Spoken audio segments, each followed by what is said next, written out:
Let me get the timer going.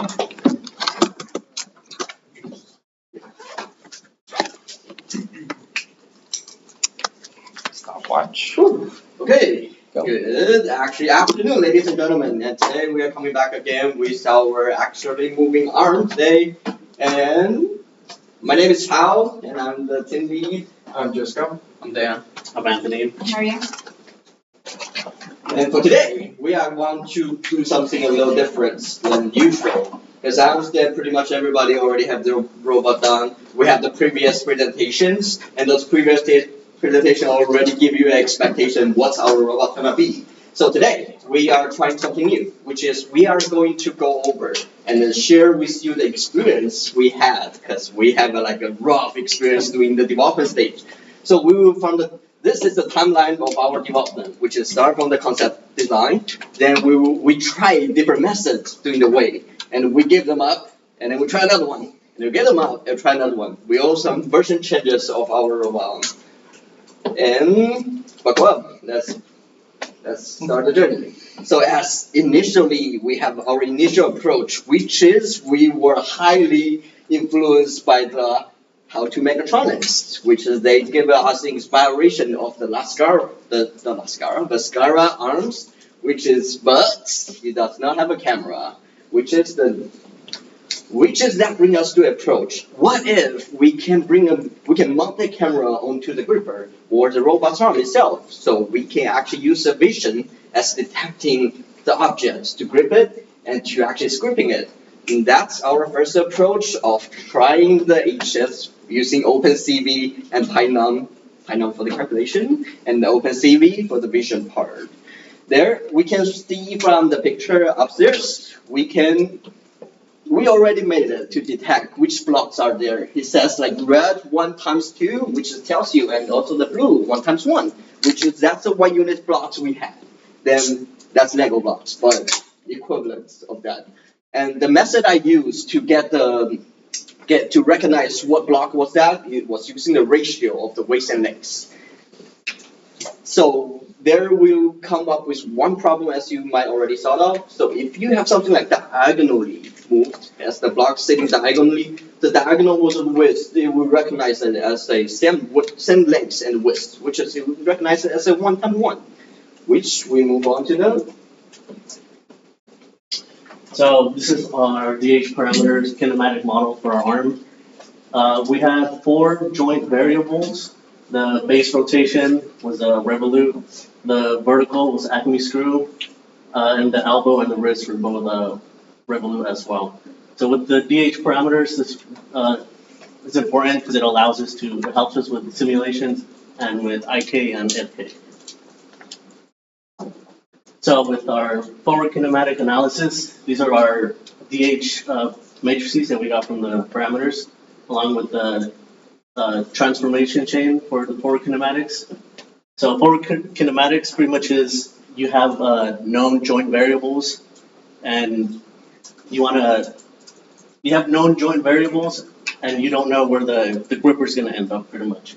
So what we did, we have stepper motors that control each joint. We used, as you can see in the back there, an Xbox controller to control the arm. So what we did was we pretty much did a recording of movement. So we picked the blocks, placed them wherever we wanted to place them, and we recorded these. And we were able to play that back with all the saved angles and saved movements. So that's how we were able to get the autonomous mode, with just replaying all the saved motions. And as we can see, but if you look from up to the bottom, this looks extremely familiar with the example we have from the book, which is that's kind of like an IK layout.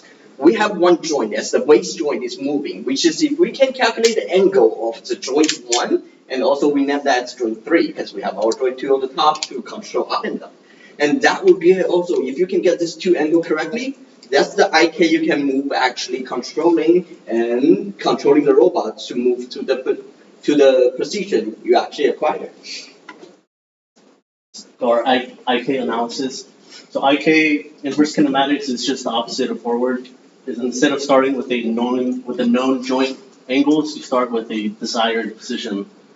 So we ultimately couldn't implement this, but if we have the cameras and if we were able to do this, you see the tray back there? It's pretty much, it has slots for the blocks and it's placed in a known location. So with inverse kinematics, we wouldn't need that. You could just place the blocks anywhere, the cameras would detect where the blocks are, and it would calculate joint positions that way. But ultimately, we weren't able to do that because we didn't have enough time.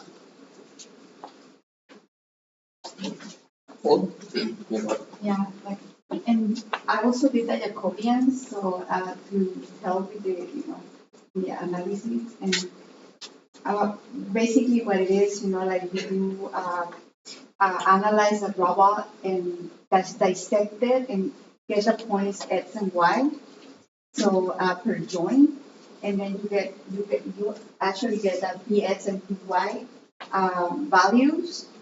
Um, So like the first arm has a length A2 according to the schematic. So and it's rotated by the angle theta 1. So the second one is base frame for theta 1 and theta 2. So and we came out with these equations. So which is if we have like a two-link planar arm, if you see it from the top. So, and also for the vertical motion, so we have D, D1 and D2, so you subtract those. And also for the revolute joint, so we have summation, addition of theta 1, theta 2, and theta 3. So we come up with a four kinematics equations. So to get the Jacobian, we have to differentiate those equations.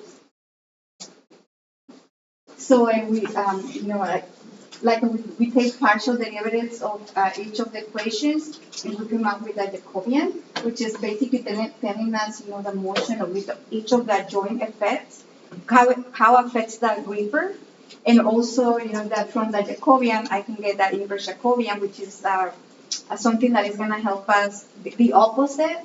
Like let's say we convert like the motion, so and we get how possible controlling the joints.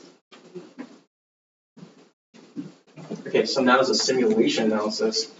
So the main purpose when we use the simulation analysis was more or less just simulating the behavior of the arm.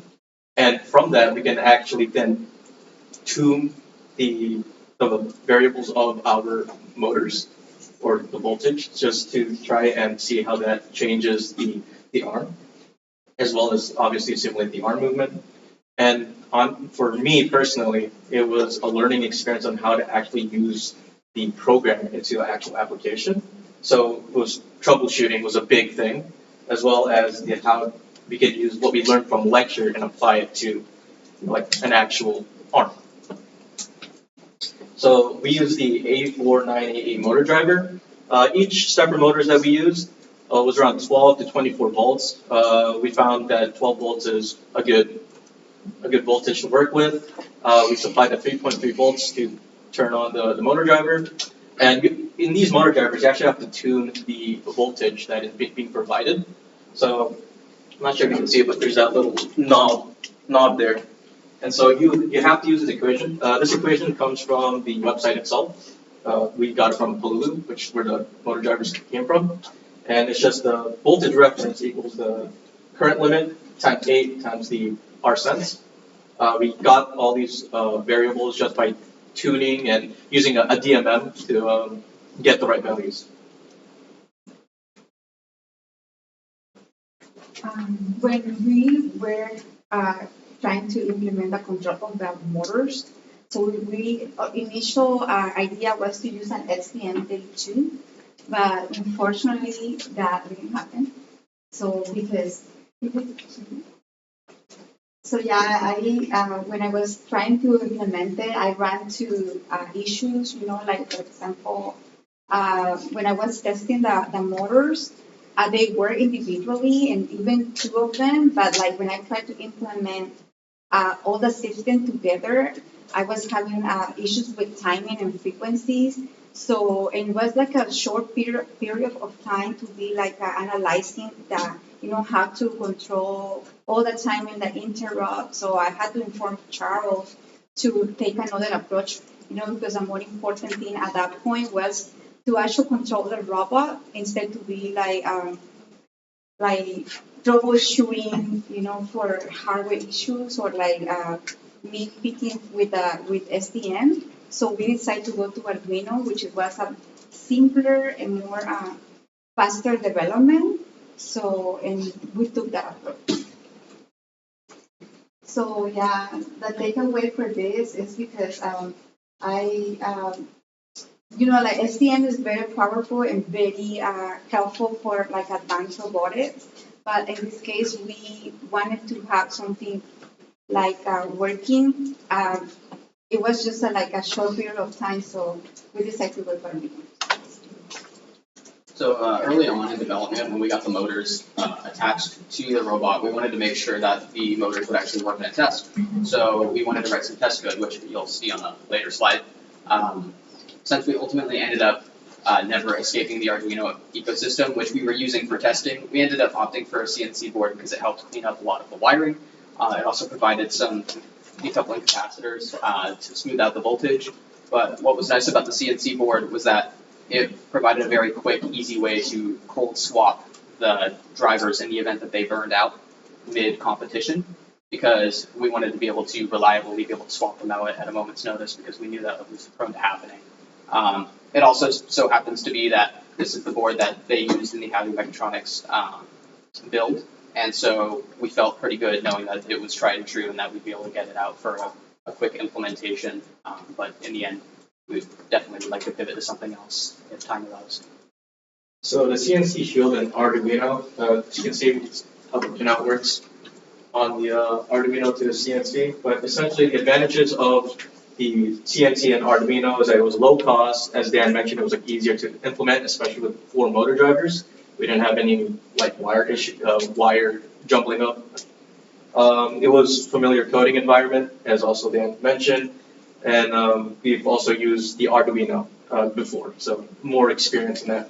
There are some disadvantages with the setup. So we initially tried to connect the CNC shield to the STM32, the Nucleo. We couldn't get that to work, which is unfortunate.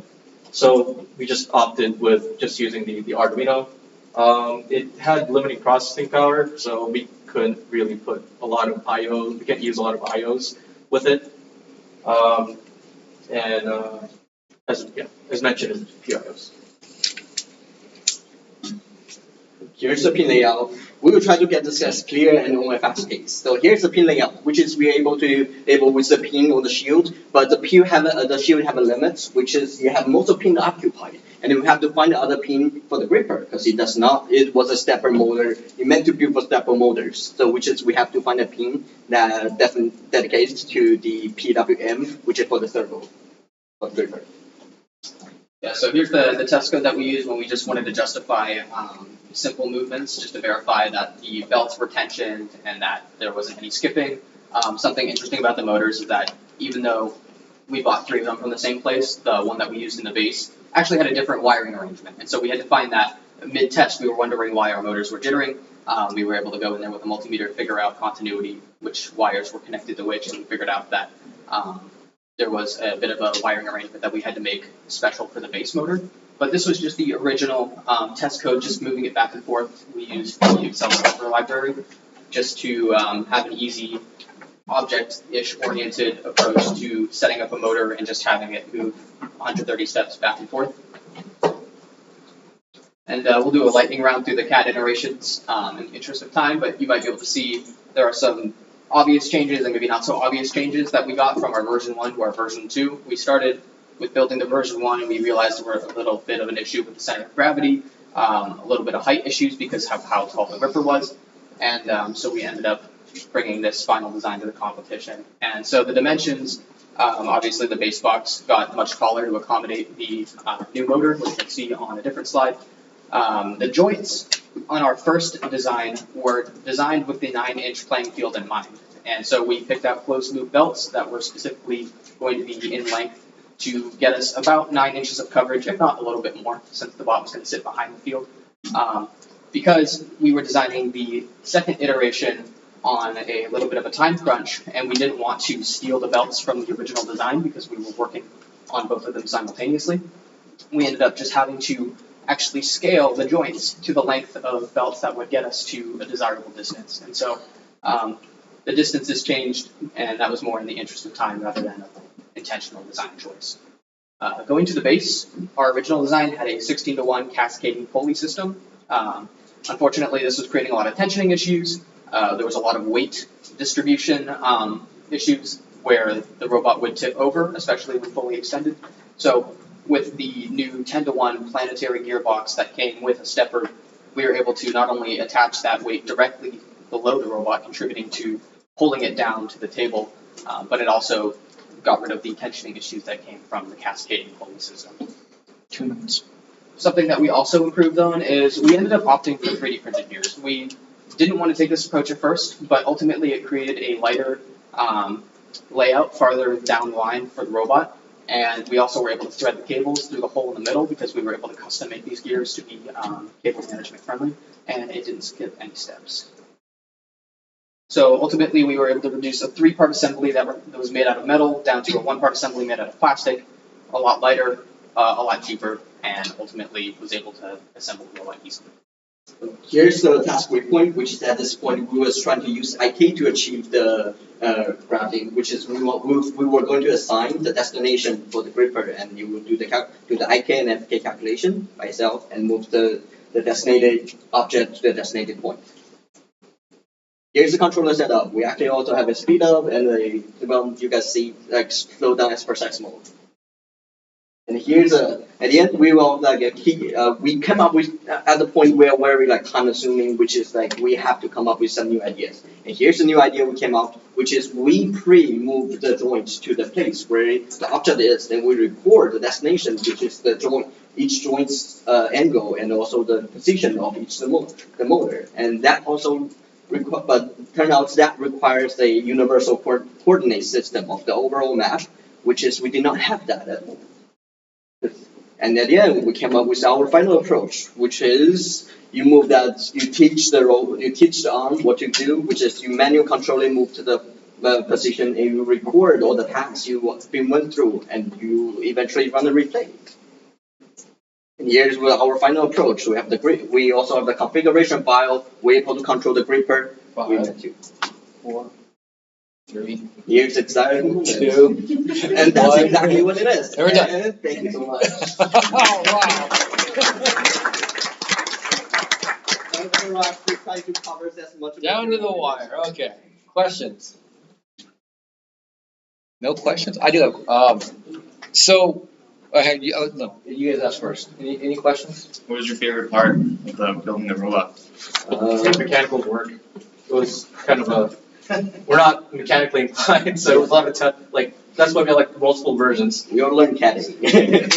Yeah, so we actually made they made basically breed a skeleton, and I made the creeper. Just also helping with helping how the robot's going to be a better shape. Anthony was also helping with the fundamental structure, and eventually we came up with like solution. We are really proud at the end because we literally achieved something by keep thinking, and the thinking process is something we found that's like a thinking flow that's enjoyable, which is we kind of like see like how you cut. Nothing like getting better, but you're kind of like cutting things but making things done. So that part was like quite enjoyable. Thrust bearings and ring bearings became our friend in many different places.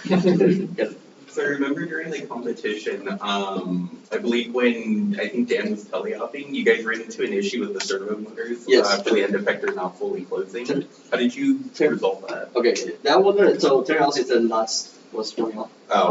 Yeah, nuts in a gripper coming loose. Because we've been like playing with this, and there's like still high vibration because when the motor runs like a couple times, it gets heat up, and then it started getting more high vibration, and the nuts just went off. Yeah, something you saw in maybe one of the GIFs is that because the playback wasn't perfect, sometimes the motor would go a little faster than it should or would skip.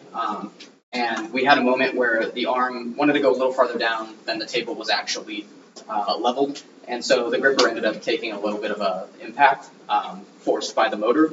And we're led to believe that also caused the gripper getting a little loose because we were able to pick up the steel ball just fine in all our tests. Okay. Anything else? What improvement you guys want to see?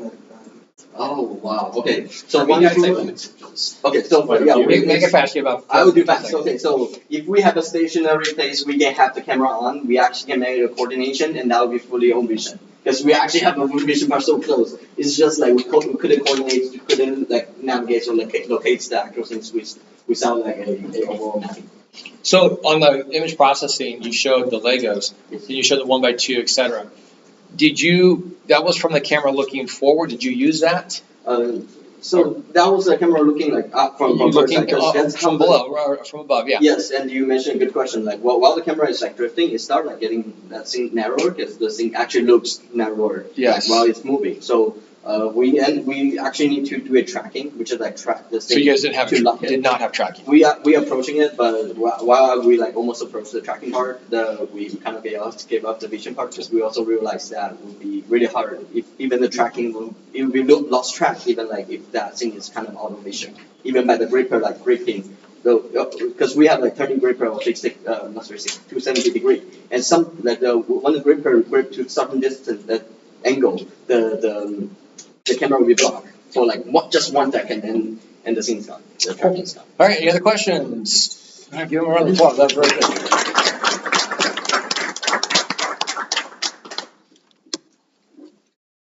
All right, next team, I forget who it is. Okay, Sped. So my question for you is how do I get the videos from you, the source videos? Because they're going to be a lot of data. Yeah. So, because even if I put in a zip file, I can send it Yes, to you. I can. Can you give me a flash drive? I can give you how big the files are. Give me something big. I know, so. Yeah, something, a lot of capacity. I do That's have what one. So my question is, do you have it with you right now? no, I don't. Okay, I'll be here the whole week. Okay, I'll be here Wednesday. Okay, I'll be here Wednesday. Okay, so my office hours, I posted them already. Can you just swing by and I'll give you the, we can just do it then? Yes. Okay, That's perfect. fine. I'll bring the drive Yeah. Wednesday. Yeah. Thank you very much. Not a problem. I love the fact you're recording this because I want to post these if you ask owners want to chop them up sure. individually. No, that's fine. All right, let me go ahead and restart. And we get to the right slide sheet here. Look at that. You're all out of order. There we are. All right, on you. Hello, everybody. We're Team Sped. I'm the team lead. My name is William Burns. I'm a mechanical lead. My name is John Ashcroft. And I'm the electrical lead. My name is Thomas. I'm the software lead. My name is Robert. And then I was the systems engineer. My name is Will. All right. So before we get into the rest of what was new with our design compared to the last time we presented, just wanted to give a little bit of an overview, kind of remind you of what our design was. So here we have just our overall assembly. Basically, it is a 4-axis crane-style design. If you want to go to the next slide for me, Tom. Perfect. So here's our rotational assembly. Basically, all we have is we have a bevel gear with a little pinion and then a spacer in between so that we got the right height for our arm. One of the things that we wish we had done already, starting with our mechanical design, is that when we were testing our motors, we realized we were having a little bit of issues with the skipping of our rotation, so we would have liked to have a larger gear ratio rather than a 5:1. And then here is our vertical assembly. We have a vertical carriage along, driven by a translational lead screw, and then a top cap on top. And then here we have our horizontal assembly, very similar to our vertical, where we have a lead screw giving us our translational motion, and then a smaller horizontal carriage that houses our gripper and column. And then here's a closer image of our horizontal carriage. This was all printed with PETG, and yeah, next slide. So here we have our end effector. We decided to choose one off of a database online called Thingiverse.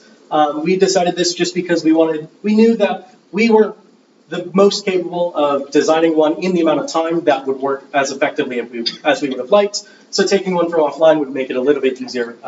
Considering that we are all MSETs, we knew that we needed as much time as we could get for the electrical and the software. All right, so this is just a quick overview of our DH parameters. You guys know how those work now. You can see we're rotating around RZ here, translating around RZ, translating again, and then our final rotational for our end effector. Quick snapshot of our matrices. Not going to get into the weeds of the analysis again because we did that the first time around, but some of the feedback that we received from you guys was that we didn't do a good job of explaining the why behind the test, so that's what my goal is here today. So we chose to perform our strength analysis on the weakest portion of the robot, which was going to be the horizontal rails, because those were the smallest in diameter. They're only 6 millimeters. We also designed it to within the idea of it carrying up to 1 kilogram payload, so 2.2 pounds. Next. So this just shows our quick shear and bending moment. This allowed us to identify that our weakest moment along our horizontal rail was going to be this point here. Don't need to get into all the whys and what ifs, but that's where we focused on. We wanted to make sure that there wasn't going to be any pinching there, and we had to make sure we had a very strong connection at that point. Tipping. Like as the previous group mentioned or whatever, they experienced some issues with tipping with their first iteration. We wanted to make sure that we avoided that. So threw some numbers into the tipping formulas and found out that as long as we made our base, this comes out to about 7 inches, and the weight of the robot to be at least 1.98 kilograms, that our restoring moment would counteract any potential moment that was caused by the load on the end of the arm. We actually ended up designing our base to be 8 inches just to be extra safe on that. Next. Bending stress and safety factor. I'm not going to get too much into that stuff, but bending stress basically is just the internal forces that are happening inside the actual material, not it itself or not the outside of it. Next. Let me touch on the deflection again, but the deflection tells us how much the arm is actually going to physically bend. At first, we were just using some rods that we got at Home Depot, right? So our vertical rail is a little bit thicker, about 8 millimeters, and then we were going to use 2 millimeter horizontal rails. Problem with that is that once we conducted our test, we realized that under any sort of load you put on this, we have permanent deformation. So it exceeded its yield strength, and now we're no longer precise when we're trying to move along our rail system. So that's not going to work. We ended up moving on to something that was a little bit thicker and also had a chrome plated on it, which makes travel or translation on it much smoother than if you compare it to our original idea. You can feel the roughness. You guys can play with them later if you'd like to. Next.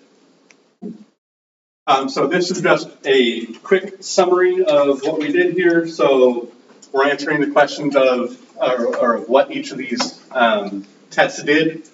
I think I covered that. So now let's get into the whys. So we did the stress margin. The strength analysis mathematically showed us that our rail system would not even come close to yielding. So we were good there. Our rails were not going to deflect, so our end effector should end up in its desired position. And we guaranteed that there was no way that the robot was going to tip over. Was that? So we feel like our robot arm was mechanically sound, but there were some things that we wish we could have done to improve it if we had the time or the foresight. Number one was that the adhesive that we used to connect our vertical rails to our rotational piece was a rubberized epoxy instead of a hard epoxy, which caused it to have a little bit of play when it was moving up and down the rail system. Number two, if we had more time, we would have liked to have designed some sort of anchor points for our potentiometers instead of kind of just super gluing them on there. But hey, it worked, kind of. And then number four, we did learn that too much lube can be a bad thing. We way over greased our bevel gear at first and packed it full of that lithium grease, and it was skipping all over the damn place. Getting that stuff off sucked. And then lastly, I guess you could make the argument that we over-designed by basing all of our tests on a 2 kilogram or a 1 kilogram payload, when in actuality, all we were doing was lifting something that was over an ounce. We could have gone a little bit smaller, gone a little bit lighter, and made our lives easier when it came to motors and control and things like that, but it didn't break. Yeah. Right. Regarding the electrical overview, for the main joint motors, we just decided to use NEMA 17 steppers rated at 2 amps for that joint population. And then regarding our end effector manipulation, we just plan to use our SG90 servo motors. And then to drive the actual steppers themselves, we of course went with the A4988s, as that was just what was immediately available and seemed simplest to work with. And then those were just driven pretty straightforward with the 2 step and direction pins. Regarding our microcontroller, we just used an Arduino Uno, once again, just because that's something we were very familiar with and didn't want to go reinvent the wheel. And this is our first project with robotics like that. And then we also used the 10K 10-turn potentiometers as position sensors for our stepper motors. In regard to all of this, things we might have done a little differently. Or I guess next slide to better explain. Regarding our power budget. So because we're using 3 stepper motors and 3 servos, our maximum power draw was around 87 watts. So we got a power supply that was rated for about 180 to give us a lot of leeway in case we wanted to change components or anything like that. And in hindsight, we definitely should have, I think, especially for the stepper drivers, just because of how fragile they were and how liable they were to just, or prone to just getting damaged and not working, it would have been better to switch to completely different ones to have a little bit more robustness and more reliability with our actual movement, as well as potentiometers. They were very inconsistent in regards to reporting volt and Genarch position as well. So those would have been 2 things that we would have spent a little more money or improved on. Next slide. Then this is just, of course, the general electrical block diagram for it. We basically, pretty straightforward, power supply supplies power to the motor and to the motor pin, to the power supply drives our stepper motors. The only caveat being that we had our 100 microfarad capacitors across the V motor and ground for each of those, just to make sure we were taking as many precautions as we could when using our stepper drivers. And then, of course, we were tight positioned with the potentiometer, so those are just mechanically coupled with a little pulley system for each joint. And then servo motors, pretty straightforward, just using PWM pins to control movement and drag. And regarding our position control, like Will said, that was controlled by the 3 NEMA 17 motors as well as the A4988 stepper motor drivers. And to reiterate, it was controlled by utilizing the step and direction pins in order to, at least in our approach, convert the IK output, which we'll go into more detail in the coding and simulation, to control the motor steps that were involved and that we coded in the Arduino program. And then their main purpose was to handle any rotation and linear motion, typically at the bevel gear for first joints, if you will. The second joint handling the horizontal motion, and then the third joint that handles the second joint for the vertical motion, and then the third joint for the horizontal motion. And then we decided to use only one microcontroller, which it's not on this block diagram for the actuation, but I just did that to make it a little less messy. But as you can see, we decided to control these drivers or connect them in parallel, mainly to keep the power supply low and keep it only at 5 volts needed. But in turn, the current was pretty high since each NEMA 17 motor had about a max current output of 2 amps, along with the drivers, who were also 2 amps. So we needed about 12 amps for the power supply. And then the position sensors themselves, they were rather easy to implement regarding the power supply needed, because, well, mainly they were controlled through the digital pins as opposed to the power supply. And then for our validation regarding position control, this is the example code of what we use, and we use Arduino IDE. And it just effectively assigns every pin number, the step and direction specifically, and then just all we did was really test both the speed and then the sequence each motor would go, whether we wanted to test the first one first or the third one first, and then what speed it would go without having to skip steps, as John said in the beginning. In regards to precision sensing, as I mentioned earlier, we were using potentiometers. Pretty straightforward, we were just tracking the voltage across the on pin 2 for the wiper. And then next slide. Pretty straightforward with how we were actually going about validating it, pretty straightforward code. This is mostly just to help us actually set up the tensioning and stuff for our pulleys, because we're using work bands just to make sure that we were setting it right when we were zeroing everything. And then regarding the actuation, this is the separate diagram, but it was all on one microcontroller because it was mainly easier to implement coding-wise. But effectively, we have three: one that controls the actuation, one that controls the rotation of the end effector, and one separate one that we use on the same microcontroller, but it effectively controls the offense, the the slide. It was like the plunger mechanism or the trigger mechanism that was going to push our ball forward out of the hopper to shoot it down the slide. Yeah, effectively the opener to prevent more than one going. And yeah, the reason we decided to use SG90 motors, it was in the Arduino kit that we all have experience with, so it was generally easier to use, and well, we've already paid for it for a different class.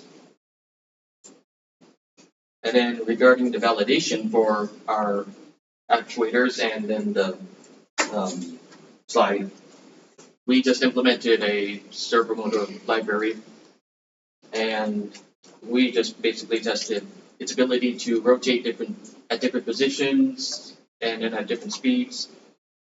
And most of the Arduino code that's provided in slides is mainly from a preset list, mainly because it's what we're used to and we didn't want to risk burning through another motor. All right, so now we're going to go into the software. So here you can see our basic block diagram of how we connected our software overall. So we have the ZMQ remote between Coppelia Sim and our Python code. And then from Python, we have our PySerial connection to our Arduino Uno, and then our step and direction pins, and all of the rest of the pinouts for the Arduino. So here, at the beginning, I want to showcase a little bit of the troubleshooting that we implemented into our code to make it a little bit easier. So here you can see there's the use Arduino and use Sim. Those have a true and false. So basically, I could activate just the Arduino control, so I could have manual control over the mechanical parts, or I could have just the Sim connection between the Python code and Coppelia Sim. And then also you can see the access enable settings. Basically, we could enable each individual access so that we could test each individual one separately. Here we have a short video. Basically, created a small UI to showcase basically our positions, that when we were doing manual control, that we could see where exactly we're going and what our target is. And you can see it mirrors our simulation as well. Here we just have our list of limit and helper functions. Basically, all of this is just so that we can convert the bytes that are taken from our potentiometer that are given to us from our Arduino code between 0 and 1023, and then we can convert them into our voltage and therefore our position. One of the things that we had to work through is that we had to set our limits differently for each axis. We had our 3 different potentiometers, but they didn't all go all the way through their 10 rotations of the potentiometer, so we had to change the limits so that it didn't overshoot in our simulation. And then here is just our basic sync mode between our simulation and our mechanical. Basically, we just have our get positions, and then it follows through the exact and it reports. 2 minutes. All right, 2 minutes. All right, so this is our first version of the Coppelia Sim simulation. We tried implementing primitives and using like risk manipulation, but then we ran into some problems where when we tried using the built-in IK solver, it was trying to use the wrist as the rotational around the base, so it just wouldn't rotate. So I was like, okay, well, that's fun. So then we ended up having to read the device and figure out how we wanted to do this differently. So that's just a quick little snippet. All right, so we got version 2. Version 2 removes the wrist like manipulation, so then we can simplify the IK, and that way we can actually get it to rotate and do what we need it to do. So that started to fix things, and then we also coded in a customization script within Copelia to move the target, so then IK can solve for where the joints need to be, and the target had its own pick and place path. Next, version 3, or I guess the pathing code, so this is what the big change in version 2. We have pathing code, and we just have different phases that the target goes through as we move to and from block position to like where we want it to be, like where it's at and where it needs to go. Alright, next. And then version 3, it's simplified, it has less blocks, it's just some sort of proving grounds, but what's important is that we were running into issues where it wouldn't sync properly, or like the robot's playing catch up. So it's not able to catch up properly. So we implemented, like right here, just you see it stops because it's waiting for it to receive a message from the Arduino that the robot is caught up and that it has reached the position. And then next, and then this is the code that, made it like pause. It was like, okay, I'm waiting to receive a signal. Am I ready to go? And then it continues, and it goes to the next block and the block after. And then that was all done over via ZQM. Done. Done. That's despair. That's it. Perfect. All right, questions, real quick. No questions after all that? Sure. Now we're using a servo, right? Was that? So now we're using a servo at the end. For the end effector? For the end sector? So we want the Three diagram was like 3 servo? 3 servos. Yeah. So that was for our attach, wrist of our end effector, and opening and closing of the end effector. And then the third one was for, oh, you said it that way. Yeah. The trigger. So did you guys get the IK working or not? Yes. Yeah, IK works. Oh, okay, I wasn't sure. 'Cause you- Oh, no, so like, okay, yeah, so in version 2, like when I had the pathing there, the pathing only worked because the IK worked. Got it, okay. Yeah, and all I had to do was remove the wrist joint, and then it was like, oh, okay, this is my. So you had the IK driving the Arduino, telling everything, Yes. and how did it sense where the object was for the IK to go to in the mechanical arm? It uses the potentiometer, so it No, has. that's not my question. Like where the blocks were? Yes. Well, we had the block just preset. Like, Oh, okay. Yeah. So you did it as like a way of doing the FK up front, okay. So you used the IK to do the FK. So the simulation IK drove the physical FK. Yes. Got it, okay. Any other questions? Oh, just going back to how you guys said you were using the wrong I think lube the entire time, and then you said it was a pain. Like, it was too much. Not wrong. Oh, Listen, sorry, too it was Yeah. way too much because it ended up interfering. We packed our bevel gear full of it, but then our pinion was just skipping in it like crazy. And as soon as we removed it, all of a sudden it started running fine. Because you said it was a pain to remove. What was that, I guess, process for that? Or was it just Paper towels and lots of time. I see, alright. Any other questions? So yeah, just Yeah. question. So at the end, your robots actually moved. Yeah. So and like on the competition day, we had manual controls working, but for some reason, unbeknownst to us, we still haven't figured it out. When we would translate Copelia's like coordinate system into try to use the position sensors, they just overshot. Like the overshoot was really bad, and it was just like That's what I thought. Yeah. It's like you get, because at the end you have a servo too, right? Because Yeah. that's when we were trying to use a pot, and we gave it up, and like. yeah, it's so like- Here's what happens. This isn't your fault in a way. You guys didn't have quite the detail of control theory, and so you couldn't control your slew rates on those velocities. And so there's actually another way, and I know you guys were doing it exactly that way. I would have given you guys a little how-to avoid that overshoot. And you would have approached it, because what you're doing is you're just giving the destination. Yeah. You need to actually give incremental destinations along the way so you don't overshoot, and that controls the slew rate by a delta T. I got that at the very end. Remember when I was showing you the accelerations and decelerations? That's what I find. So in other words, you guys weren't doing trajectories, and you had to do trajectories, and that prevents the overshoot. All right, we got to call it there. Give them a round of applause. That's good. So that's exactly what happened to the Exactly. I know. And now it's working, right? Yeah, it's okay. Yeah. All right, next thing. Yeah, you guys, as students, you guys don't quite realize that. Yeah. So I'm used to having that discussion with you. Charles, it's okay. All right, so we are at 1:45. We have an hour left. All right, just kind of giving you guys a heads up. 1:45. We have just over an hour. So we are moving along, and I don't know if anybody comes in behind you. Does anybody have a final right after this? No, I know that, but is there a final after this? Okay, so I want to be mindful of everybody's time. So we have, I let the last thing go just a little bit longer, but, yeah, no more. It's because I forgot to look at my clock. Are we ready? All right. Go. Hello, everyone. We're Skynet. My name is Nolan Gonzalez. My name is Axel Villarreal. My name is David Reyes. Nicholas Sanchez. We'll start with the mechanical design. This is our 3D design, and then this is our Copelia model once we implemented our IK and stuff.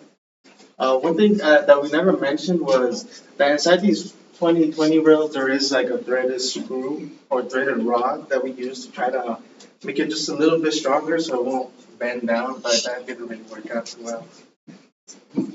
So yeah, these are some of our, some things we modified as we went on through the semester. First, we added a counterweight to the back of the arm, as we said, since that threaded rod didn't really work. We had a counterweight which is more mass in the other end. But we just attached some metal pins that I had laying around at the house, because then it would end up drooping the arm too much, and we lost a little bit of our Z distance, and then it would have caused it to drop blocks, drop our ramp before we needed it to. And then we also had to redesign our ramps. So first we started, since the balls were pretty small, they wouldn't really have a lot of force, so we were trying some intricate designs, trying to make it a little faster. But once we changed it to the bigger one, we realized we didn't need anything crazy, so we just went with the regular ramp. One thing we did add was something so our gripper could grab it pretty easily and won't drop it. And then we added a little cone on top. It's hidden under the box, but it's kind of a cone to give us a little bit more wiggle room, so our placement of the ball wouldn't be so accurate. We also shortened it a little bit, because as I said, since our arm was drooping a little bit, we couldn't raise our hand. Well, we could raise our hand all the way, but the end effective wasn't all as high as we needed it to, so we just ended up shortening it a little bit. And then one thing I didn't really account for when we first designed it was the Pixie cam mount. So I kind of just added it onto the shield as like a last minute decision. But once we started testing it and trying it with the blocks, we noticed that the camera was just slightly too high, so the shadings of the blocks was causing it to be unreliable, or sometimes pick up the block, but once we pointed the camera exactly to where the block was at, it would lose it. So I just lowered it down a little bit. You can see right here, just a little lower, and I kind of pushed in the shield so it could account for the pins on the back of the Pixie cam. Another thing was I added the limit switch mounts as well. And another thing that I didn't take into account when we were first designing it and prototyping was the belt clearance. Once we started adding the switches, we noticed that once we go full left or full right, the belt would hit this part right here, so it couldn't go all the way. So one thing I did was just like cut deeper into it, and I pushed it out further up the arm, or further up the robot. And I made that base thing a little wider, so since we cut it a little shorter, I didn't want it to break or anything during the competition. So with regard to our end effector, we had a number of successes and also some failures. With our first design, we had a lot of problems with size and weight. We were able to fix the majority of those with our redesign. A lot of that came from swapping out components, specifically with our linear bearings. We swapped them out for smaller brass bushings, and then we implemented smaller rods as well. And then for a majority of the 3D printed components, they were shrunk to match the predetermined maximum opening of the jaws that we needed, as well as shrinking the servo horn as that pushed out the end effector more. Another thing that we really benefited from was switching out our servo. We had initially started with an SG90, and we swapped to a Futaba S3003, which ended up working out in our favor, especially after we swapped from the linear bearings to the brass bushings, as we had an increased friction from those, even with lubrication, and then those bushings are more susceptible to any bending of the rods. So the increased torque from the Futaba servo allowed us to overcome any of that. and also allowed for more reliable handling, especially for picking up our ramp, the large object we had. Our face size wasn't something that we had pre-planned. It came with the reference design for our end effector, but it's something that ended up helping us a lot, especially during our building phase, as we were able to pick up multiple blocks at once, which helped us cut down on our defensive setup time. And then the addition of foam padding onto the faces of the jaws helped improve our grip, as we had initially designed it with embedded grooves into the faces of the jaws, specifically to help hold the ball in place, but the swap to foam padding was definitely the right move. One of the things that we didn't account for that we would definitely change looking back is the lateral movement of the jaws. The jaws, when they're fully open, are quite wide, and with the placement of our blocks during our defensive setup, when the jaws opened after placing down some of the blocks, it knocked over some of our other towers. So that's something we would definitely take into account if we were to do it again. Moving on to our electrical design, so essentially we just kind of wanted to mention some of the issues we had while we were testing and designing with our project. So our power supply is not really advanced, it's kind of a basic power supply. So we did have some shorts that occurred while we were testing where we ended up thinking that our motors kind of died. Also, for our wiring, we did utilize just the regular wires and we just soldered them together. So they were really close together. We kind of just wrapped them with duct tape and wire wrap in order to get them out of the way, essentially. But it still kind of looked like a rat nest regardless. And for the motor drivers, we also had some issues regarding that because they were not set up correctly. We found that out mostly when we were touching the arm itself. We would find like some areas where it was just overheating. And it turns out that the amperage was set a little too high compared to the specifications of the motors that it was supposed to be powering. For the next part, we also had the servo motor was powered by the 5-volt cable connection. We literally used a USB power delivery module in order to connect it. And it had dip switches in order to actually connect for the voltage. For the actual power supply, we had some issues with the stable connection with the servo motor, which would cause it to jitter a bit when it was trying to pick up the objects because the wiring was not exactly, stable.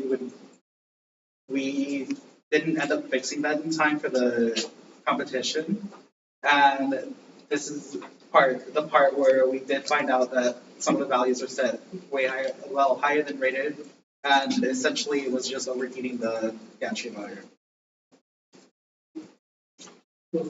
Now we're going to discuss some of the software and in terms of like more of the hardware, why we chose the hardware that we did, and some of the reasons why it may have been good or bad. So we used the Nucleo, the same one that we had in our controls class, largely because we used it before. We have a better knowledge of it, how to set the pins and things of that nature. And luckily we did, because we needed to use quite a few of the different timers and the pulse width modulation on that. So it was able to really help us out. And then using that Nucleo, we were able to use the CubeX, which allows us to set up all the different timers, everything like that. And then once we were set up with all that, we were able to automatically generate the initial code needed for our robotic arm, and then generate that into the Cube ID, which we just kind of worked on in order to actually get the robot arm to work. And then we used the Raspberry Pi. So with the Raspberry Pi with the PixieCam, there's a lot of libraries online, like on GitHub, that already had a lot of the preset information to allow us to implement the Raspberry Pi with the PixieCam that we chose. One of the main problems with it was that every time we reboot the Raspberry Pi, we have to reconnect it to a computer, have a mouse, have a screen in order for us to re-upload the files and everything like that. So we created batch files, so when we reboot it or get power to it, it would automatically have those files, and it will start functioning right away. And then we chose the PixieCam 2 Like I said, it had a lot of libraries, so it's easy to implement with our Raspberry Pi. The main issues were essentially when we calibrate the PC cam to like the colors of the blocks. If there's different set of lighting, like if it's a little bit darker that day, or if we use lighting in a different type of room, it may not actually track that specific color just due to the shading. Or if we have multiple colors in the background of that same color, like say if I wore blue and trying to get the blue block, it would pick up all the background interference, which could also try to track that. So that was one of the main issues, but that's why we use the black boards in order to black out as much as we can, any other interference. All right, for the software coding portion, getting the Cube IDE and the Python to communicate with one another was a bit of a challenge, just because we weren't really noticing or viewing any change during the initial testing. And so we ended up utilizing Putty, which is like a software that reads the port communication. And so we used that to also ensure that the encoders were operating in the proper direction. Originally they weren't, so that assisted us with the encoder portion. And then we had the limit switches were kind of giving us issues from during the homing portion. It would essentially, sometime when we launched the homing, in the previous homing iteration, it would sometimes already be on the limit switch, so that would cause the limit switch to activate right away, and so that would throw off the whole homing, so we needed to step back that, for instance, the gantry from either limit switches at the very end. And so it was just tedious working with those limit switches. But once we got accustomed to switching those out, that worked fine. And we did implement a motor backoff function. This was used in my previous experience with the AR2 robotic arm, that essentially once it hits the limit switch, it would back off a couple of steps in order to prevent it from getting hit by that limit switch again. And then for our Coppelia Sim portion, we implemented the Coppelia Sim at first to kind of check. It was almost as if it was a simulated version of the arm, and so we used that to test the visual aspect to see if the arm would move with the dummy, which was the block in the visual portion. And so at first it was only moving in either 0 degrees or full 180 degrees. And so we implemented a code or a couple lines of code where it essentially moved the block in an arc aspect, whereas it was only moving in a straight line in the actual world that it was reading from. And that was pretty much it for when it came to utilizing the Coppelia Sim. From there, we kind of branched off to using steps in the final iteration of it. And so we believe we succeeded. Briefly, we met up bi-weekly, try to have a game plan as far as what was needed to be done by the next meeting. We kept on we used each other's backgrounds to essentially to build the project, and so we kind of trusted each other, and if any of us had any sort of feedback, we were all kind of open-minded. We weren't staying with one plan. We were testing out multiple things. We were saving previous iterations of the code in the case that code didn't end up working. Sometimes the website or the IDE could just crash all of a sudden, and so you lose all that code. And so we were just trying to stick with the schedule as well. And so that's what we believe led us to being able to succeed. And that's about it, really.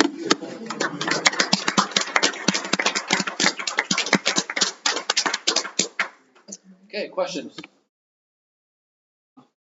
So I know for, I think, Axel's electrical design, you were mentioning that you were having issues due to pulling too much current in. So basically, we had the motor driver, because it's modular, like you're able to actually move pins in order to adjust what the amperage and voltage is supposed to be flowing.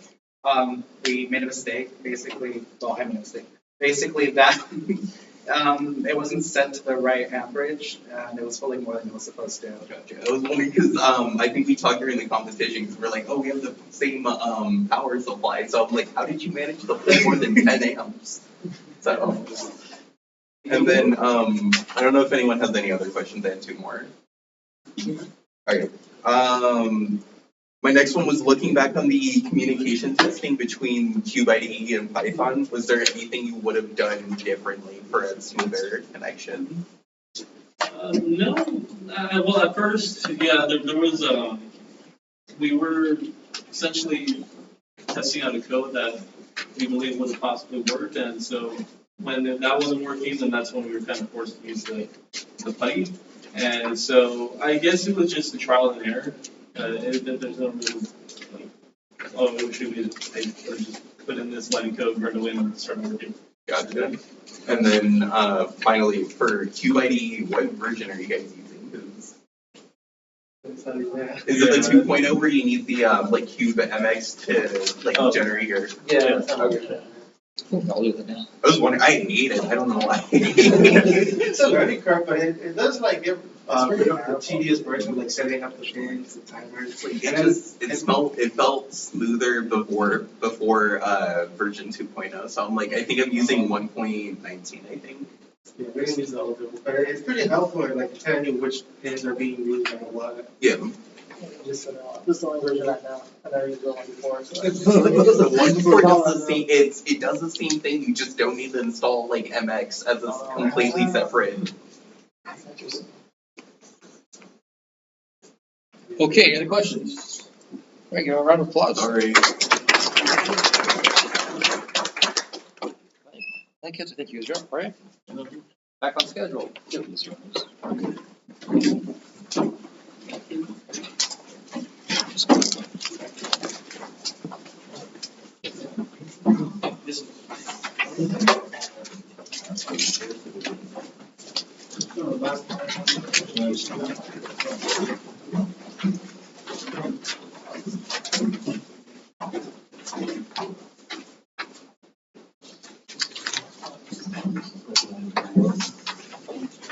Minutes, one of your slides, because we got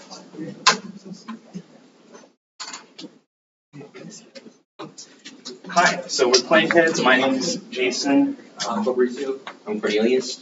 I'm Anthony. And I'd like to preface with a slight perfection and my sheer disappointment in our team. No, I'm just kidding. It was my inability to foresee the sheer complexity and the amount of pressure and the amount of time it would take in order to succeed. We were actually able to complete our robot, but shorted it at the very last minute when we were reorganizing the wires. So let's go ahead and get started. So we have a video of the robot itself operating. So we were able to move it. The servo would grip, it would move up and down. We got our gear drive to work properly, and it was working completely fine in terms of controls. We were also in the phases of implementing autonomous. But yeah, we never got there, so that's it.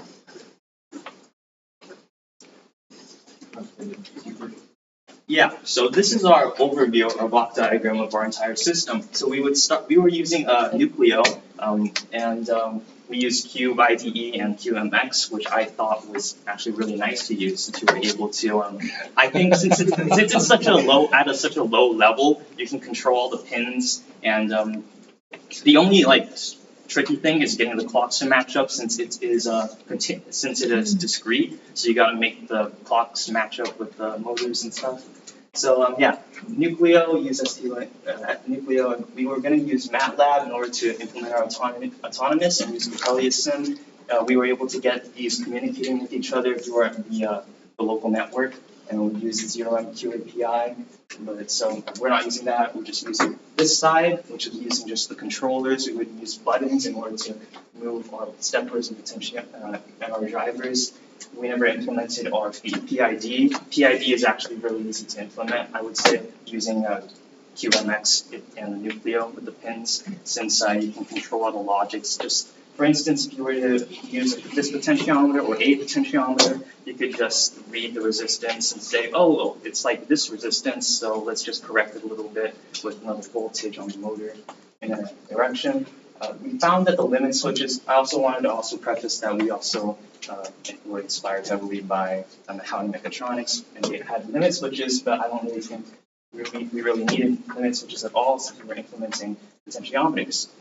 We also had a force pressure sensor, which would have been used in our autonomous. Actually, no, it would have been used regardless in order for us to just grab our objects. But instead of using our sensors, we just went straight up with just a predetermined degree on our surface. So, yeah. Basically, Jason said, we're going to be utilizing a servo motor as our gripper. We were trying to use, so the sensing for the gripping, we were trying to implement the force pressing sensor to be able to provide feedback to the SPM32 to make sure like whenever it would like stop closing, whenever it would sense a voltage coming through. But we couldn't get that far. And also we could not implement the feedback with the limit switches as well. And for the most part, we were planning to get the position of the robot. We were trying to use this closed loop system where we would read our potentiometer values, read the voltages from that, it would feed back to the Nucleo in order to gather up our data for our positions of each of our 4 stepper motors. And we created the DH parameters and our transformers for our robot specifically, which we did and finalized a couple weeks in. This is a reused image that we already did. And we also did the Jacobian. The image that you see on the left is from Copelia. And so we did the calculations, followed through, and we got it pretty much more or less exactly what Copelia offered us. The one under the image is just a more straightforward, streamlined version without the rows of zeros. This would have been for our IK, but obviously we did not get that far ahead to utilize the Jacobians. So yeah, so this was our objectives. We ended up not getting to our autonomous as we said. We used OpenCV. Anthony was working on it, and so as previously mentioned, we did the wave drive thing, the gearbox thing, and that took a lot of time. You want to explain the design? Yeah, so we had 3 potentiometers. We did have 4, but at the end, we realized that we had a 1-to-1 ratio, and our potentiometers were 10 turns, so we're pretty much like bottoming out on our z-axis. Go to the next slide. So the wave drive, actually, when we added the load on, it was causing too much tension on the ball bearings inside of it. So it was actually jittering when we were moving it. And we also redesigned our links using potentiometers. And because of that, the insides, the wiring, we had to add gears inside that connected to not only the potentiometer, but also the stepper motors. So we designed our own gears. And we can't put the wires on the inside, so we ended up putting them on the outside. Also, the gear pulleys were a pain to put in. We had to melt and cut them a few times. It sucked. So. This was our new base design. So this component would hold the gearbox and the motor, and then we have this housing for I guess this piece, and then I made another housing for the electrical components. I also want to mention that at the very base, it's hard to see it, but right over here, I added a gear into it and a little potentiometer right here in order for it to, as it turns, we were able to get the datas on our z-axis. So this is how I mounted the potentiometer. So I modified the links. So we added a 22 gears on the potentiometer, and then we had a 2.5 to 1 gear ratio for our that are connected to the potentiometers. We added heat inserts because I think it's a nut to be flush with this cover. So we made through holes with countersunk screws, and yeah, I did that for this and also for the end effector. And then the base rotation has a 7:1 gear ratio.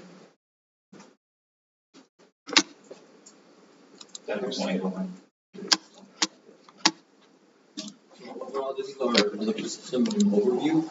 So controlling it all, we will be using our STM32 Nucleo. Also because we're familiar with the control systems, so we have some past experience with that.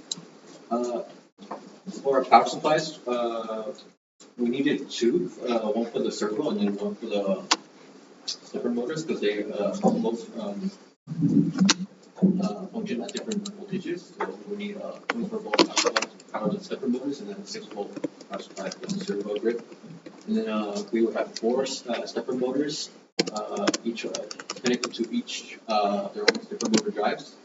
We have to power those. And then each of those would be attached to their own potentiometer to be able to test feedback and position sensing. And then we would be we're going to use teleopting with the controller and controlling with the buttons. We have 4 buttons to control to like change modes between each motors. And we have a left and right button to control left and right motion on each of those motors as well. And then one separate button for the servo to open and close them as well. So this is our controller we were using. It's in charge of basically any manual inputs and be in charge of the analog to digital conversion for the sensors.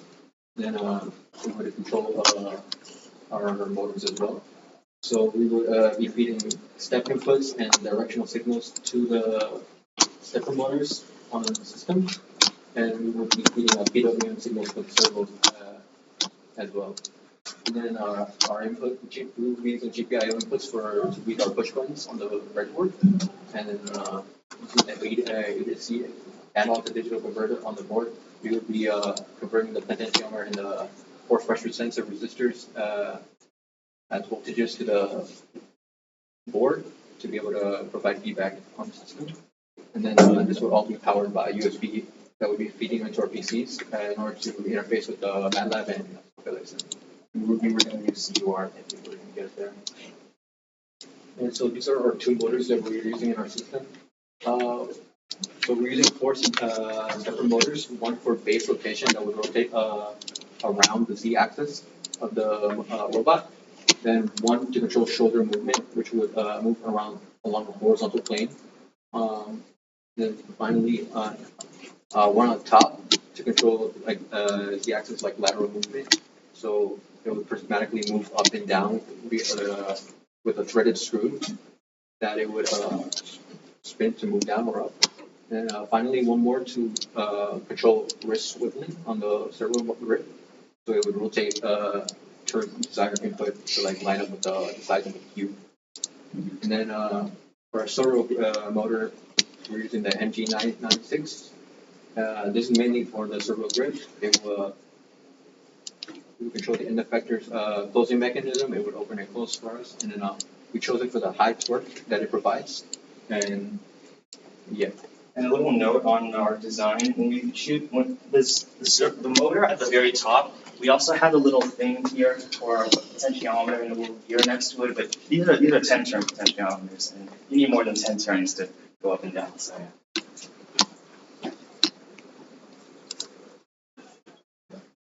So just a quick first overview again. These are the 2 types of sensors we were going to be using in our project. We were going to use the FSR, force sensitive resistor, and we're also going to use the potentiometer. The force sensitive resistors we're going to give feedback, so that way we would know how far the servo would need to go to properly grip onto something. Potentiometers give the position.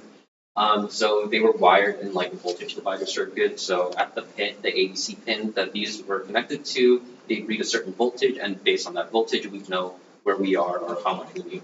One kind of unique problem we had with the FSR was that I didn't realize. So we had a problem where I kind of bought a kind of small FSR. So if, like, say for example, this is the FSR. The end effector, the tip was about like this big, and it only got this, it was only like this size.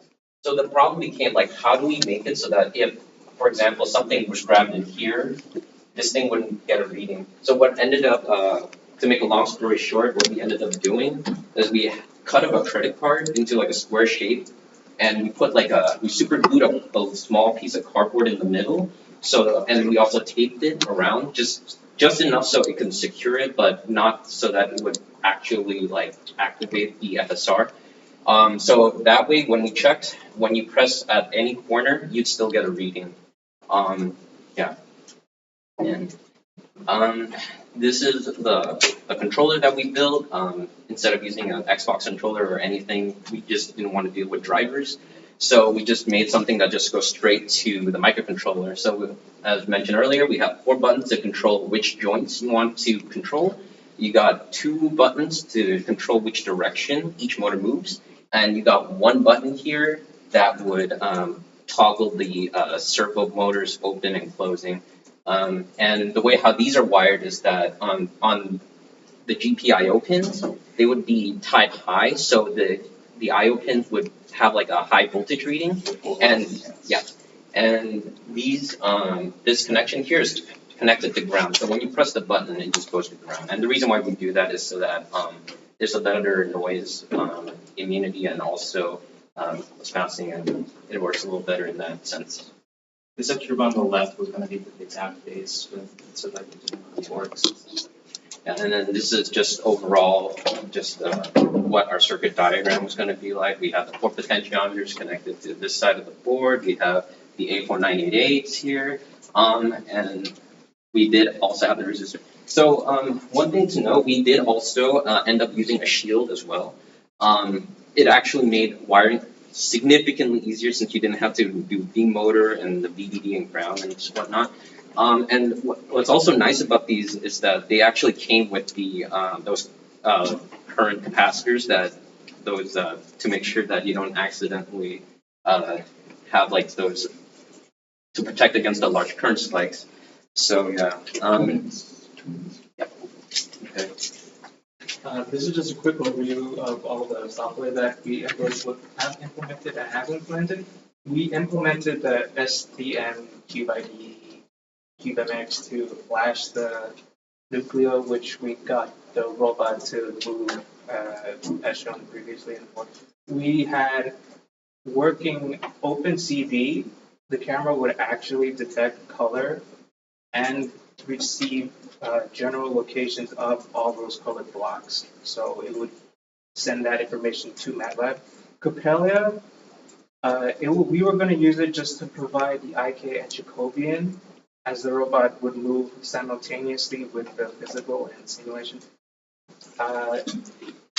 And we would use MATLAB as our topmost software, which we would control all the previous aforementioned software.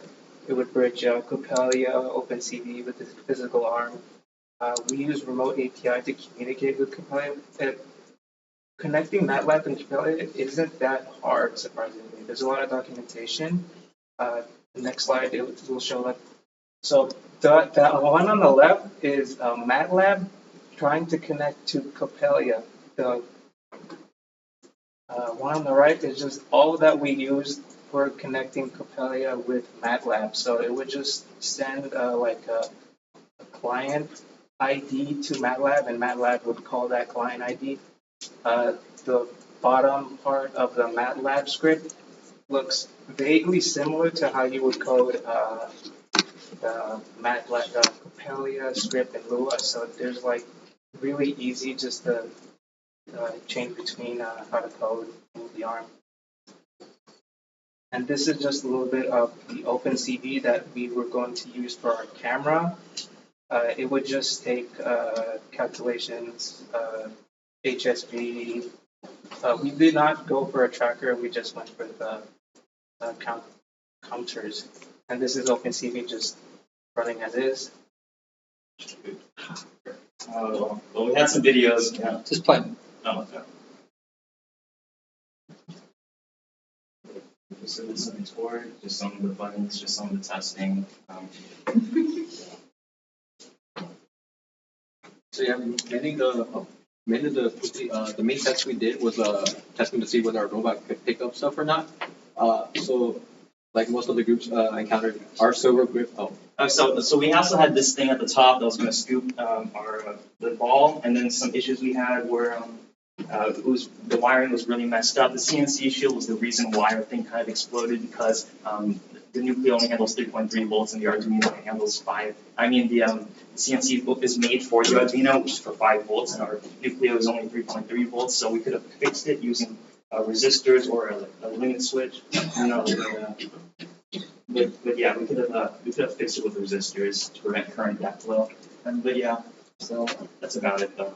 Okay.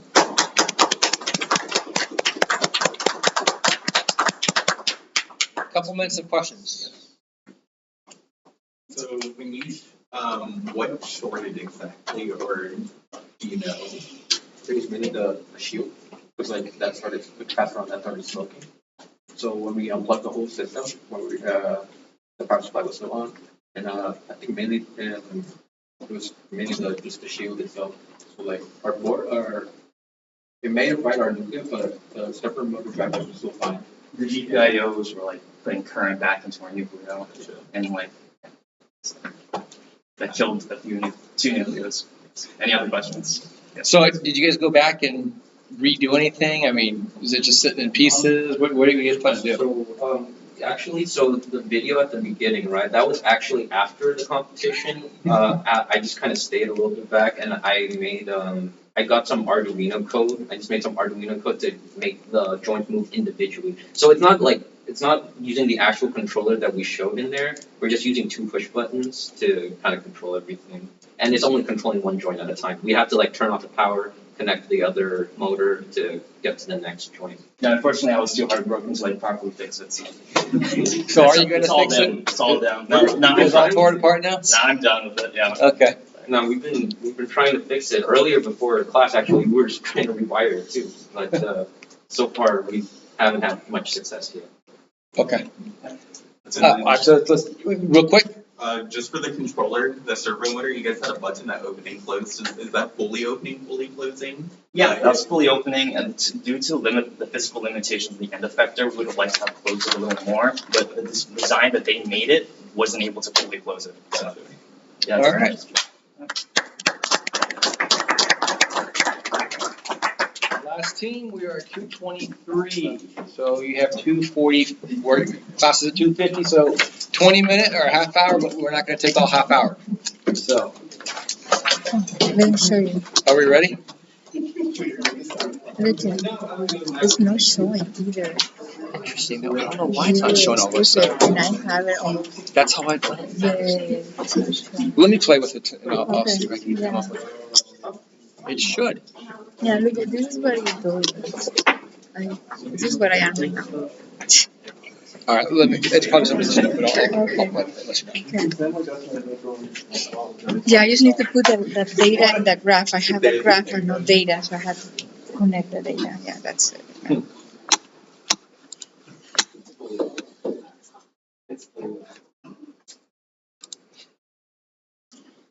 So what are we doing? We're waiting for it to start up. So the one thing I'll say as we're waiting on that is I like how a lot of you, I think most of you in the presentation, you did the Jacobians. You didn't do the Lagrange, but I'll be okay with that. But you did do the Lagrange. Some of you guys talked about the path planning. But in the previous years, a lot of students don't understand how to do the Jacobian and actually perform that. So having a couple of teams actually do it and saying, this is what we got, and oh yeah, by the way, we get the same answer as our simulation did, that's pretty impressive. I'll be honest with you. So that's really, really good. I'm really, really pleased with seeing the fact that you guys understand and were able to develop that theory on your own arms and do the work on your own arms, not just following the homework problems. So it's pretty satisfying. Yeah, it was, yeah, I mean, to see you guys able to do that, and I think for you guys too, to see that it's not just, the theory is not just a math problem in a book, but to see it actually come to play in the real world. I'm real impressed to see that. Okay, let me go ahead and start, go. All right. I'm Andy. I'm Mariana. I'm Wesley. I'm Christian. I'm Caleb. And we are Arm & Hammer. So a quick overview of our arms, an articulated arm that would basically utilize IK to move the end effector to pick up the blocks. We could achieve this by using color tracking with the camera through OpenCV. So let's start off with the base. Quick overview with it is that credit to Tony, he implemented a planetary into the housing of the base, and so we wanted to achieve a 3-to-1 planetary box. We wanted this the outer ring to be stationary, the input shaft of the motor for the sun gear to revolve along with the planetary gear that is connected to this top base that will swivel. So this is divided into 3 separate pieces to make sure that this piece here stays stationary. Yeah. And so for one of the changes that we had to do was for the elbow or for the shoulder, and Tony designed from scratch a compact strain wave gearbox. And so basically it has a flex box spline for the bearings that goes here to basically rotate with to catch the teeth of these outer gears, which is called the circular spline. And for this, the gear ratio would be a 29-to-1. Yeah. And so how we linked up all of the arms together was through these mount joints.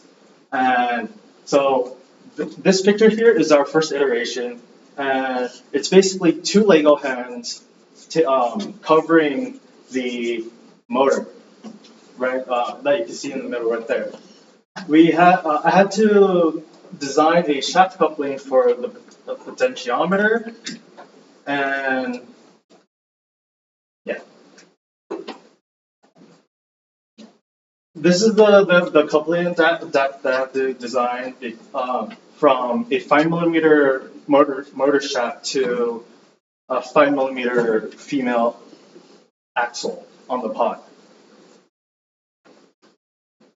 And so with the end effector, we have to swap from our first iteration, which was a 3-gripper threaded screw mechanism, to a regular to a 2-gripper geared end effector. And we kept the same end effector mount from the first iteration. Okay, so moving on to our attack. Originally, what we were planning for attack is like kind of have our our rotating base be what we're using to aim for attack, but due to space constraints, we ended up deciding to try and have it mounted on the ground and use the funnel as we did a square shape that would fit within the vise, so that way we'd be able to pick up and place it to adjust and aim. That's the next slide. So just for a little theory, we were using a flywheel. We ended up using this first design up here, where it was essentially a spinning motor on top, where we would have the little marble go under and be able to just propel the ball forward. I included a little GIF just to kind of show where you'd see typical flywheel launchers with a lot of tennis and baseball launchers. Oh, that messed up. Oh well. So just kind of for the math, ended up using a brushless RC motor that was at 1400 kV, which essentially meant, what was it? At 1 volt unloaded, it would be 1400 revolutions within a minute, and I don't know why I decided to run at 8 volts, so it was spinning hella fast. It was really, really fun. For the actual wheel going on, we originally were gonna 3D print a rim, but then because it was a rubber wheel and can stretch, we found out it fit perfectly on the motor, which ended up making our design even easier. So, just as a note, also ran into Nucleo issues. Mine was blown up like a year ago and I never bought another one.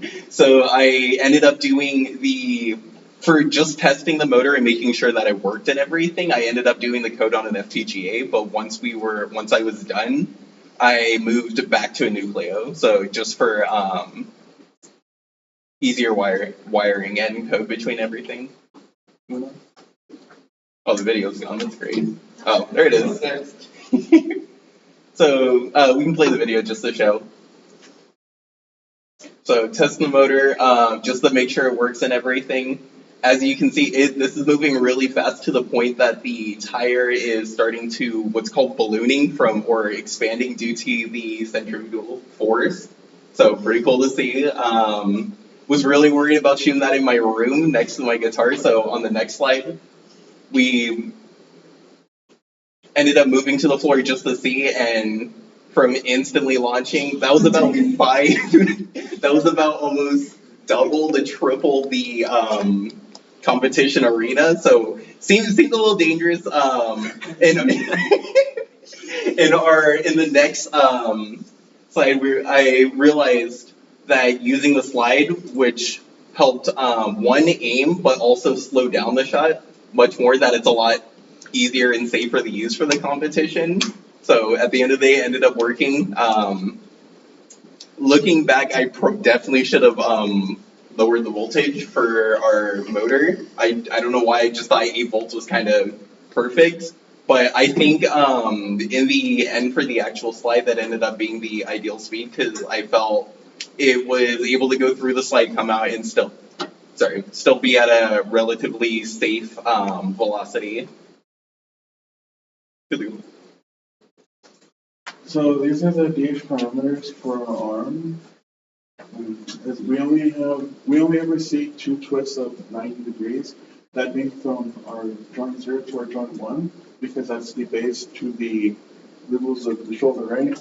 And then from our last 2 joints, from the joint 3 to the hand, where we're going to, where it goes from,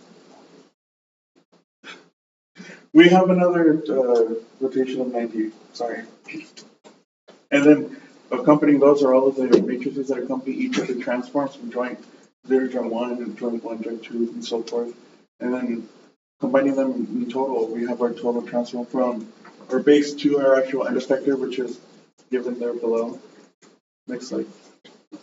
Alright, this is our basic electrical schematic that we had for connecting all the components together. So we had for this we had 2 power supplies going into the motor drivers. So we have 4, and we all connected them to the GPIO pins on the Nucleo.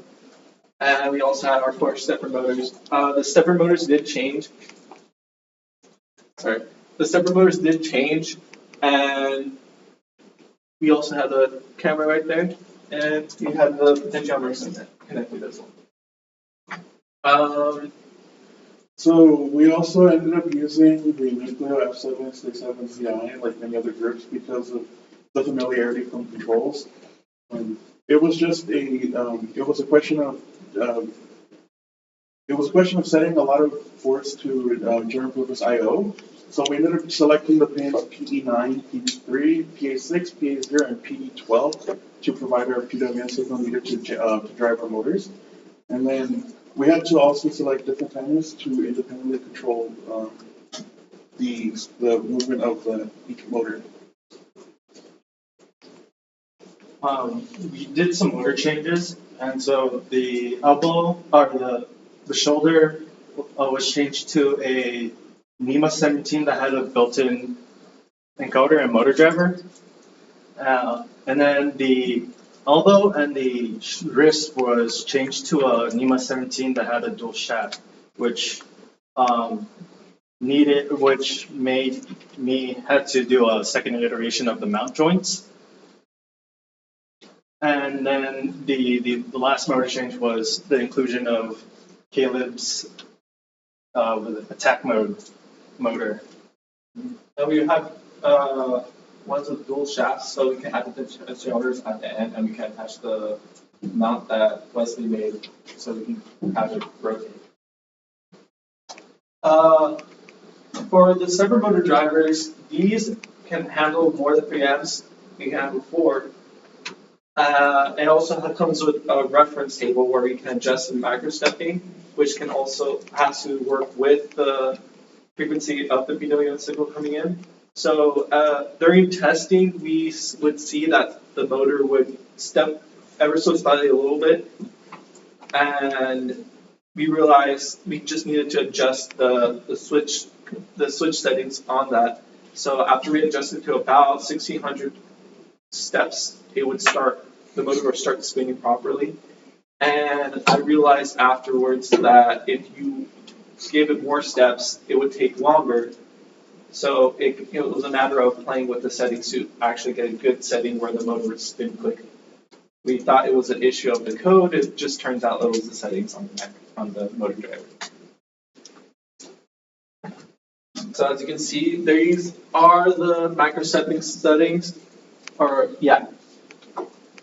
the microstepping settings. So due to our motors that we had, the shoulder motor had more microstepping due to the way it was configured, and it went up to 40,000 microsteps.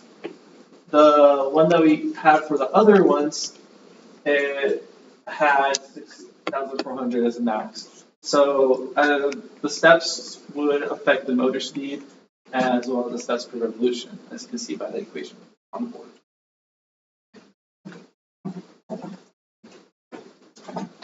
So the pin choices for the stepper motors, as Christian covered before, they were chosen because as we were configuring it with the STM Cube IDE, we would run into a lot of problems where we would switch the channel and we would turn it on, and then it would assign itself to a different one.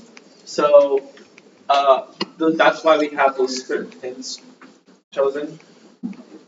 And branching off from that, for the motors, they each have a step and a direction signal.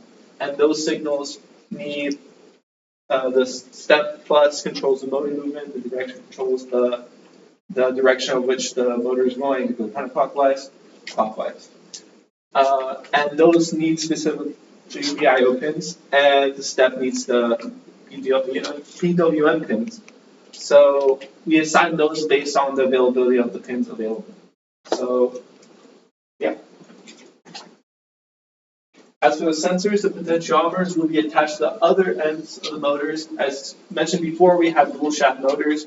So in order for us to be able to get this to proper sensing, we would have those attached to the other ends of the motors in order to get position sensing.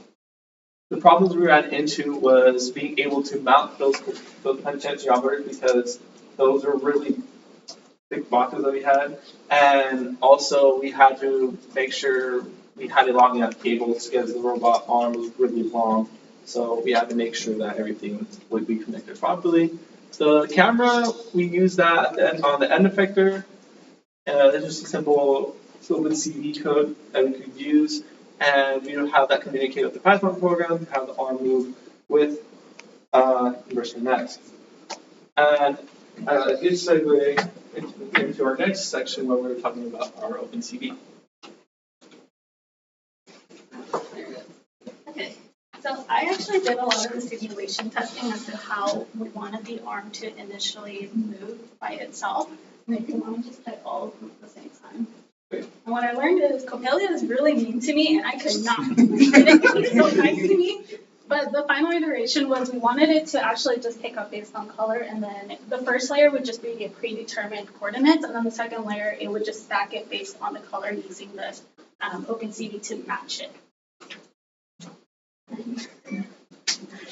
And then this was like the snippets of the code. Learning Lua has been an interesting venture that I went on. I used a lot of like predetermined robots and then a lot of like online tutorials on how Lua exactly works. So my simulations actually did for kinematics only. It wasn't really like an inverse kinematics, especially because color was being really new to me. So the way it worked is I had make color, it created the target joint angles, the move to pose just sent the angles to Capella telling it, hey, go here. And my arm moved on predefined joint configuration, so I wasn't really messing with those. And then I also had it calculating the end effector using the Euclidean distance formula when it would pick up the blocks. Okay, and then I actually had it calculate Jacobians too, and then display a graph out to me, just to show me like what exactly the arm was doing. Now my simulation was numerical Jacobians. It wasn't like 100% like I would say 100% accurate or analytical really. It was just to kind of display as in theory like how the Jacobians would be calculated in real time if we were to get it to move, and then also to do the X and Y, Z, and how it affected that movement. And then this is just a close-up, so like this one would show like all the numericals, so every time it would pick up one block, it would calculate it immediately, and then it would do on to the next one, same thing, it just calculated immediately. And then I also did the OpenCV software, which was interesting. As you can see, actually that was me testing it out, holding out different colors, and then it reading it off my shirt. And then OpenCV actually does not do BGR, so you had to convert it to HSV. And then this whole code snippet just shows like how the coloring just had to be configured, and then red had to move back because of the saturation with it. And then this was just also how I got it to correct itself from like any other noise. So I actually had it read the frame, and then the frame actually would actually just flip it. So when you were looking at the screen, it just looked exactly like how it looked on the table as well. And then I used erode and dilate. The erode function just kind of cleaned up the white area, so it helped with false detections of colors. And then the dilate just made it a little bit bigger just to help with that as well. And then this one was also a big pain. I was trying to simulate the idea of how we wanted it to basically stack onto the other blocks based on color, and then this one was probably the worst thing I've ever done, and it really made me grip my hair so badly because I had to use PyBullet to do the whole physics simulation in Python just to show the idea of what we wanted. So the first blocks would be like the first layer that was already at predetermined configurations, and then the second layer would go based off of what the color. So it would see red, it would pick it up and then drop it on top of another red block. The green would drop on top of another green block. That was the whole idea of that. So that brings us to the actual movement of the body with Python. So using the COM ports on the actual computer, we were able to connect the Python code with the QID or code on the nuclear using UART, and using the controller joystick's x-axis, we were able to have control over what direction we wanted the motor to spin, and then program dead zones within the code helped us reduce like accidental command inputs due to things like stick drift or things of that nature. And then it's just an overview of the Nucleo setup. So it's it hinges on the input coming in from the Python code. There are very basic inputs: left, right, gripper open, gripper close, and whether we wanted the arm to stop. And then from there, the system branches out into the appropriate action. So if we wanted to move left, right, it would move left, right, and then it will send the response over to the Nucleo. And then we would go back into our main loop, ready to receive our next command. You guys running over. You want to wrap up? We're still going with it. Okay, yeah. So yeah, this is more on the QIDE side. When it receives R, L, or S, which is our system that we use, left, right, stop, it would then it would start the PWM and it would write to the direction pins, and that would change the direction the motor is going. This is our Mac software that we have, so it will communicate directly with the Lulu, and it'll start getting the XY Z coordinates, all that stuff for the rest. And it will communicate via UART, and we use OpenCV with Fortune Elementary. And that's the equation that I use. I use an analytical approach. And as a reflection of the robot and why it didn't work, we saw that there were smaller separate motors we could use. We could also have had someone in our team with more mechanical expertise, because it did take a long time to design the arm, and making sure we had a mechanical design done as well, and printing out parts as soon as possible, and using some material for 3D prints, and having extra parts for replacement, because we had a lot of replacement parts that we needed to use. All right.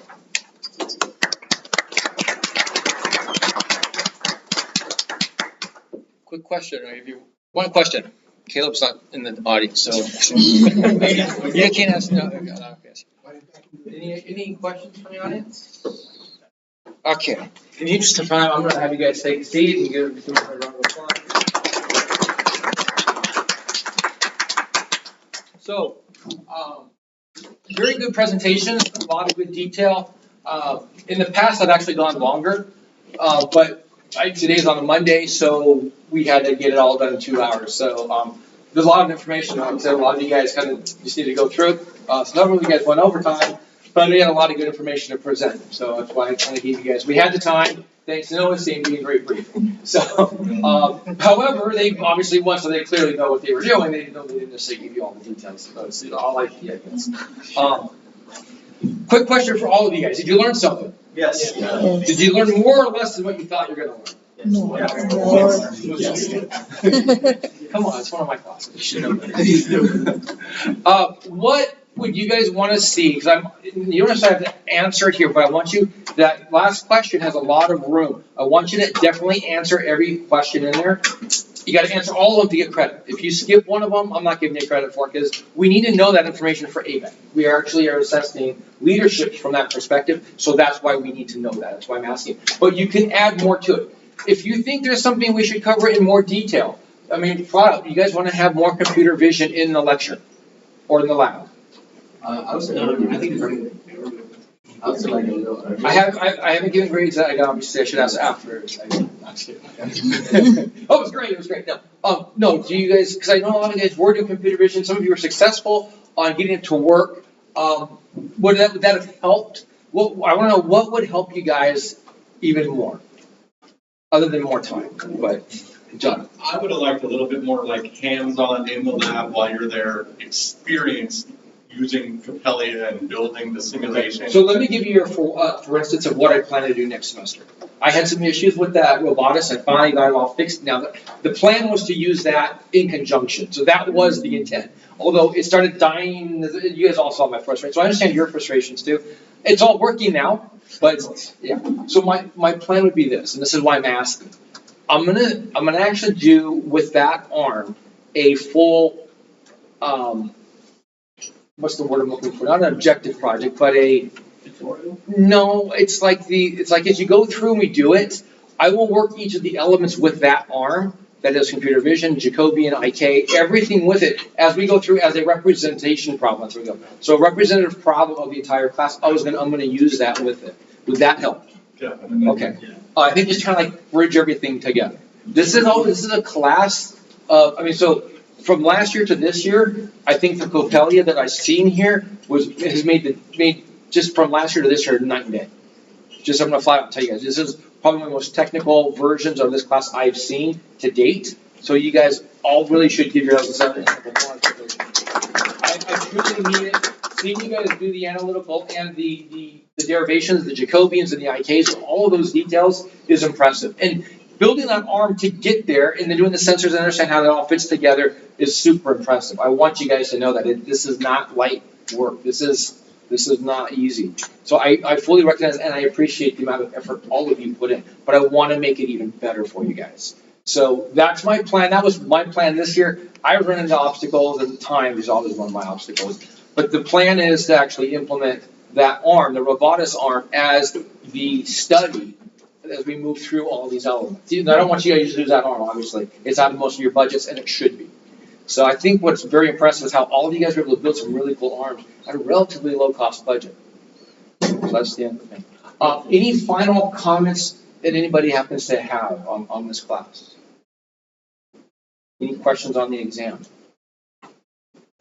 All right, so I may not see most of you after this class. I want to wish all of you the best of luck on your exams, all of the best of luck in your futures. Please don't be a stranger to us. Please come back. I actually, if you're not linked into me, link into me. I'm creating a database of all the people we're connected to, trying to get the department to do that. I think we will. So we want to connect with all of you. The way we're going to get that connections is from our individual faculty connections first. So connect in with me for sure.